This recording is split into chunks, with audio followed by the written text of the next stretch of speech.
Well, if you've ever wondered what it's like to be a fearsome pirate captain on the high seas, now you have a chance to do it in VR. Let's talk about this.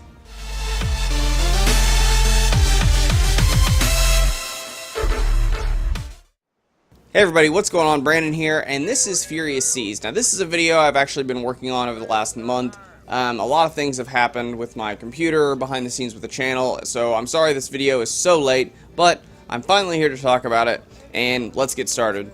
Alright, so a lot of people have been saying this game is the Sea of Thieves of VR. And while it is the closest thing you're going to get, I really wouldn't say this is Sea of Thieves, because with Sea of Thieves, you know, you've got to get off the ship, you've got to hunt treasure down. With this game, it's pretty much just a naval combat in a pirate setting. You have objectives, there's a storyline that goes along with it, and you captain a ship with this crew, and you take down other pirate ships. So it's actually not as, I wouldn't say it's as elaborate as Sea of Thieves, but that's actually a really good thing for this game. As someone that actually plays a lot of Sea of Thieves and really enjoys the game and actually set up the Vorpex driver so I can play it in VR and realized very quickly that was a bad idea, this game actually does a lot of things right that just Sea of Thieves in VR can't really do. Now with Sea of Thieves, it made the game more complicated. It didn't make it a funner experience. It made it more complicated to play. It made me nauseous because it really does throw you off when you're moving.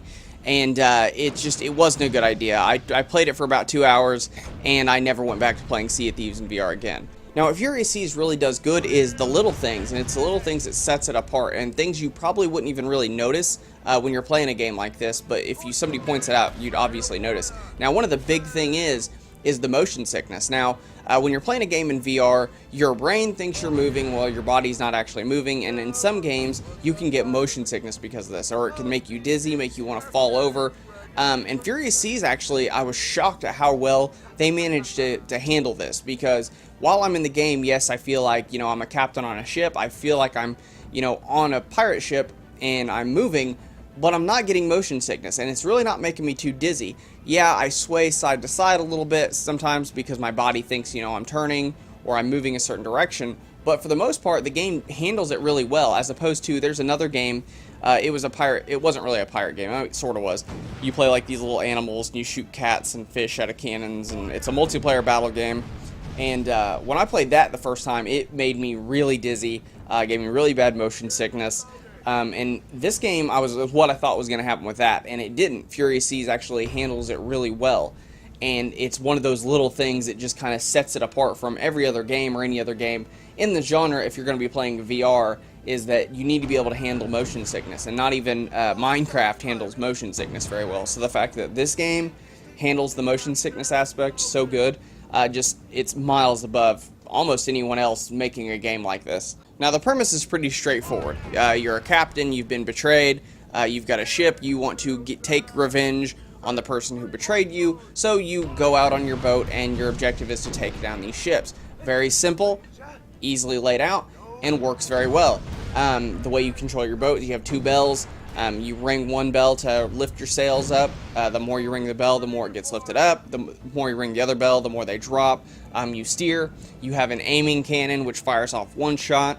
If you fire that at a boat while your other cannons are loaded, your crew will also fire at the ship. Now after they fire, they have to reload, so if you shoot again before they've reloaded, you know, you only hit them with the one cannon that you're aiming. But if you wait for them to reload, you fire multiple shots, and it's pretty simple. It's a very simple game, but with VR, that's the big thing right now. You want simple. You want easy, straightforward games that are easy to play and are fun. If you had too many complicated things in the games, a lot of times it doesn't work out very well in VR. VR is still very new, so you want simple, and for this game, it does it very well. And the environment in this game very much feels like a theme park ride. When you get into this game and you're playing, it very much, the way they handle the sound, the way it feels when you're playing the game, it almost feels like you're in one of those big 3D movies at a theme park. And I like that. I enjoy that. Whenever I play a game in VR and I get that feeling, it's almost like a nostalgia feeling that kind of comes over me, because I remember, you know, going to theme parks like Kings Island and Cedar Point back when I was a kid and doing these 3D adventures and stuff, and it kind of reminds me of that. And I really like it.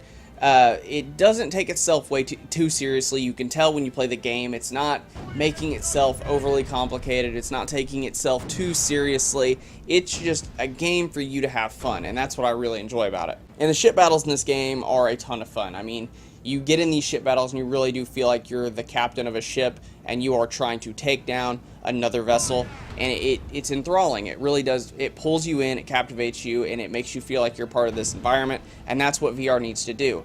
They didn't overcomplicate the game with a bunch of mechanics that really didn't need. They just took the simple things and they perfected it to make it a wonderful game. Now, I think most of you know Beat Saber. If you know anything about VR, Beat Saber is one of the top games ever in VR right now. And the reason that is because it's so simple, but they did it perfectly. And the same thing goes with Furious Seas. These guys are handling this game amazingly. They're handling it perfect. They're not focusing on trying to overcomplicate it, and they're very vocal with their community.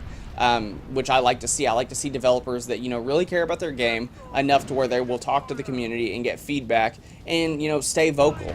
So, yeah, definitely hats off to them. If you've not tried Furious Seas, I will leave the link down below to the store so you can buy it. And also, I'm not sure if they have a Discord, but if they do, I will find that, link that down below before I post the video. And also, I will link their Twitter handle down below so you can follow them and check them out.